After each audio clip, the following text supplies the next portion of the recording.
আসসালামু আলাইকুম। রংধনু সম্ভার পেজ থেকে সবাইকে জানাই স্বাগতম। আমাদের কাছে দিনের পর দিন আমরা ক্যালসিয়ামের ঘাটতিগুলো লক্ষ্য করতে পারছি।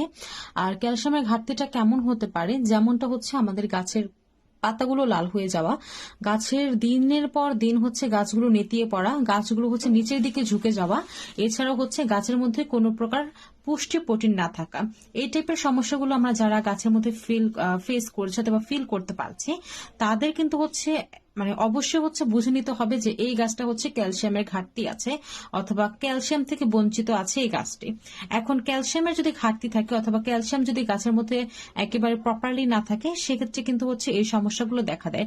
এই সমস্যা থেকে বের হওয়ার যে সমাধানটা, সেটাই কিন্তু সেই সমাধানটাই কিন্তু আজকে আপনাদের সাথে শেয়ার করব। চলুন জেনে নেই সমস্যার সমাধানটা কি।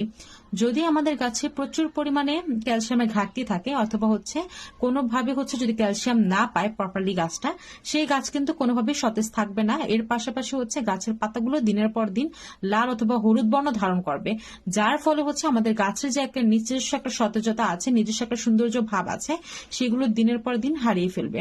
তো এই সমস্যাগুলো যেন না হয় অথবা এই সমস্যাগুলো হলে করণীয় একমাত্র হাড়ের গুঁড়া ব্যবহার করা। হাড়ের গুঁড়া যদি আমরা ব্যবহার করি, এর মধ্যে রয়েছে প্রচুর পরিমাণে ক্যালসিয়াম। প্রচুর পরিমাণ ক্যালসিয়ামের উপস্থিতির কারণে আমাদের গাছের মধ্যে এটা ক্যালসিয়ামের ঘাটতিটা পূরণ করবে। আর ক্যালসিয়ামের ঘাটতি যদি পূরণ হয়ে যায়, সেক্ষেত্রে অবশ্যই আমাদের গাছের পাতাগুলো সবুজ রাখতে সাহায্য করবে, গাছটাকে সতেজ করবে। গাছে যদি কোনো পুষ্টি প্রোটিনের ঘাটতি থাকে, সেই পুষ্টি প্রোটিনের ঘাটতিগুলো ক্যালসিয়াম যতটা পারে ততটা রিকভার করার ট্রাই করে দিবে। আর এছাড়াও কিন্তু এটা পুরোটাই যেহেতু জৈব সার, একেবারেই পরিবেশ বান্ধব, প্রত্যেকটা টাইপের আমরা গাছের ক্ষেত্রে প্রয়োগ করতে পারবো আমাদের ইচ্ছা অনুযায়ী। আমরা যদি প্রতি মাসে এটা প্রয়োগ করি, সেক্ষেত্রে আমাদের গাছটা একেবারে ভালো থাকবে, গাছটা একেবারে ক্যালসিয়ামে পরিপূর্ণ থাকবে। যদি ব্যবহার বিধি নিয়ে কথা বলি, সেক্ষেত্রে 2.5 কেজি মাটিতে হাফ মুঠ, 5 কেজি মাটিতে আপনার 1 মুঠ লাগবে।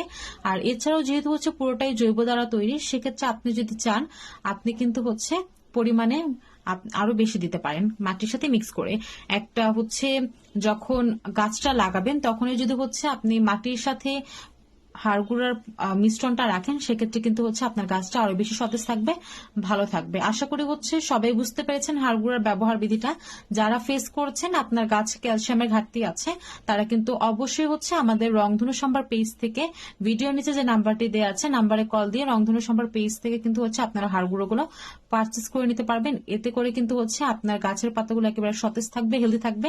আর আপনাকে গাছের ক্যালসিয়াম নিয়ে আর কোনো প্রকার দুশ্চিন্তা করতে হবে না। অসংখ্য ধন্যবাদ ভিডিওটি দেখার জন্য। আসসালামু আলাইকুম।